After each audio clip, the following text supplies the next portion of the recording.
E aí, tudo bem com você? Sou o pastor Djavan, estamos aqui novamente no nosso podcast Decode, Decodificando a Palavra. Já estamos no 8º episódio. Você que ainda não foi lá verificar o primeiro, o segundo e assim por diante, tá perdendo tempo, hein? Dá para você ir para sua casa agora, saindo do seu trabalho e ouvir o podcast. Dá também para você ir indo para sua faculdade e também ouvir o seu podcast aqui, Decode. Bom, eu tô com um amigo meu aqui, pastor Bruno Barreto, pastor do Colégio Adventista de São Bernardo do Campo. E aí, pastorzão, você tá bem? E aí, tranquilo? Prazer a todos que estão assistindo. Muito legal estar aqui, Djavan. Que Vamos bom. lá. Bom, nós estamos no capítulo número 8, crescimento espiritual. Pastor, como a gente já estava conversando antes, né? Antes de haver o convite, a gente tinha comentado desse livro, O Caminho a Cristo. O que você acha desse livro? Então, esse livro eu acho que ele é um dos que resume melhor a ideia central de Ellen White, que é de fato levar as pessoas a um conhecimento verdadeiro de Jesus. Legal. Então, eu gosto dele porque ele é extremamente resumido e profundo, né? Bom. Então, assim como eram também as palavras de Jesus, né? Ele falava com poucas palavras, ele abria um horizonte imenso para as almas humanas, né? Então, esse livro, eu creio que ele faz o mesmo papel. E é muito bom quando a gente entende esse objetivo de Cristo e de Ellen White ao escrever esse livro, né? Que chega bem realmente no centro do coração das pessoas. Exato. Bom, nós estamos aqui no capítulo número 8. E aí, você tem alguma impressão de algum parágrafo aí que você quer dividir com a gente? Eu já tenho aqui, eu já anotei vários. Você também. Pega o seu livro e vá anotando aí as suas impressões. Então, Ok, pastor? o capítulo 8, que é titulado Crescimento Espiritual, Aham. eu estava dando uma relida nele e eu cheguei à conclusão aqui que, de fato, ela vem trazer a ideia de que o crescimento espiritual é uma dádiva, né? Então, a gente pode adquirir bens espirituais por rigor ou por misericórdia, né? Então, por rigor, a gente consegue como? Estudando a Bíblia, orando, se aprofundando no texto, buscando conhecimento. Mas tem uma parte também do conhecimento e do crescimento espiritual que é dado por dádiva, ou seja, um bem imerecido e dado por Deus, né? É realmente uma dádiva. Isso mostra bem explicitamente quando ela comenta aqui no segundo parágrafo, né? Ela diz assim: nem mesmo toda a sabedoria e habilidades do ser humano poderão produzir vida no menor objeto da natureza. Aqui ela vinha fazendo uma analogia com o crescimento da natureza, como a natureza depende da chuva, depende de diversos fatores para crescer. Sim. É somente através da vida concedida pelo próprio Deus que uma planta ou um animal pode viver. Assim, é somente através da vida que vem de Deus que a vida espiritual é gerada no coração humano. Então, nunca vai ser um trabalho de si para si mesmo. Sempre Sim. vai ser um trabalho de Deus por nós, ou seja, uma dádiva mesmo, né? Sim, e a Bíblia vai dizer que ele coloca em nós o querer e o efetuar, né? Exato. Então ele produz em nós isso. E a ideia do crescimento espiritual, eu fico pensando também na questão do exercício. Por exemplo, algumas pessoas que devem estar ouvindo a gente ou assistindo a gente fazem academia. E aí querem crescer aí os músculos, né? Querem ficar fortes. Mas o crescimento espiritual também você precisa ter um exercício. Tem que ser algo constante, né? Você tem que ter o hábito de ter esse momento espiritual com Deus. Aí você consegue, né? Crescer espiritualmente, né? Exatamente. Sem o hábito, dificilmente a gente vai conseguir chegar nas profundezas, né? Sim. A gente pode até conseguir deslizar na superfície do que a palavra tem. Eu sempre digo que a palavra de Deus ela vai alimentar tanto aquele que anda na superfície quanto aquele que anda no meio da água e aquele que habita também nas profundezas, né? No fundo do oceano da palavra de Deus. Sim. Então, quanto mais tempo de vida a gente tem, mais tempo com Deus a gente tem, mais a gente precisa se aprofundar, porque senão a gente vai acabar padecendo de fome espiritual, né? A gente precisa sempre de algo mais, um conhecimento cada vez mais profundo que satisfaça a nossa alma diante de Deus, né? Olha, eu vou pontuar aqui um conselho de Ellen White que serve para todos nós. Lá na página 69, eu não sei se o seu livro talvez seja uma linguagem diferente, né? E como eu disse, a gente tem acompanhado aqui, teve outros convidados, pastor Nelson, né? O professor Wilson também, a gente teve livros de tempos diferentes, né? De versões diferentes, mas na linguagem igual e bem parecida.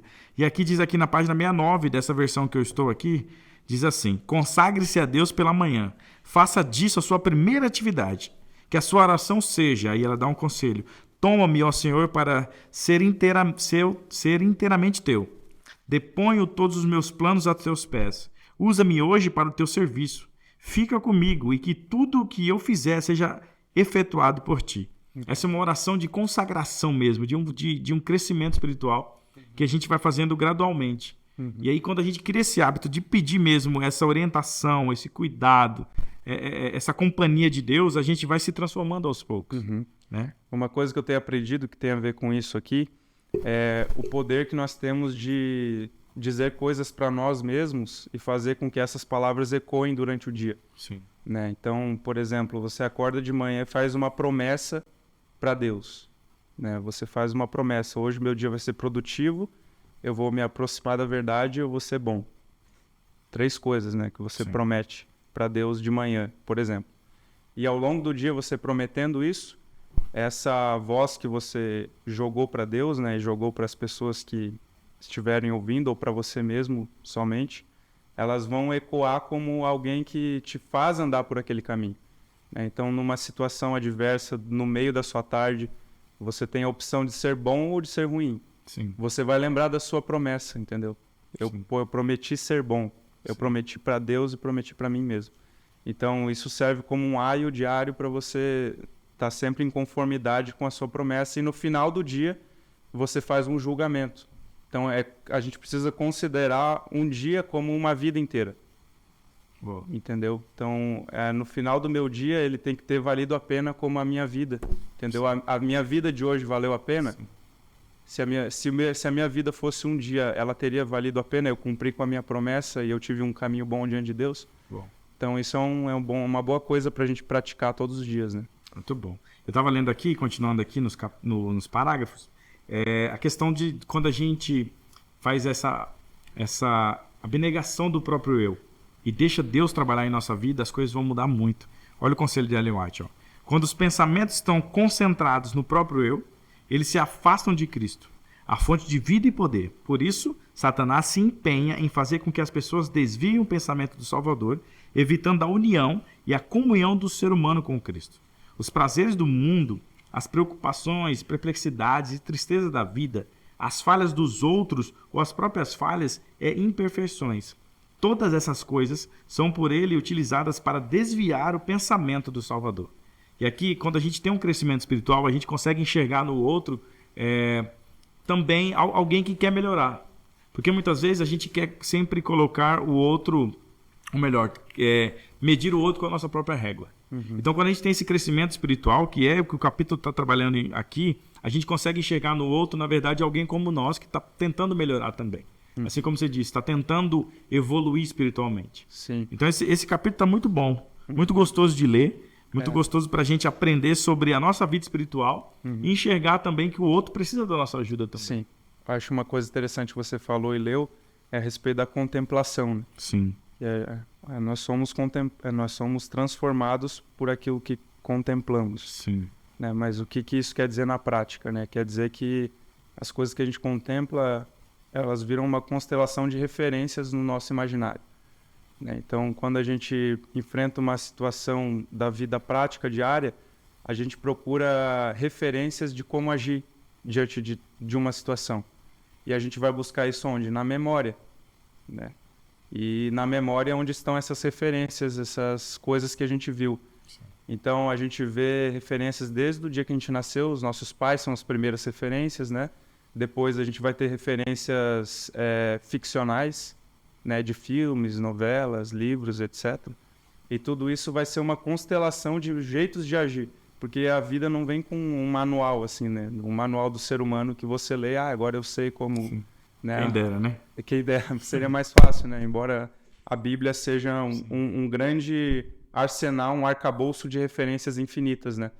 Então aqui a gente tem como, por exemplo, sei lá, na história de Davi e Golias a gente tem uma referência de coragem, né? Na história de Jesus, a gente tem uma referência de misericórdia.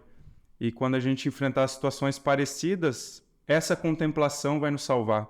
Sim. Entendeu? Porque a gente vai estar com essa contemplação viva e ela vai como ser uma voz para a gente agir diante daquela situação.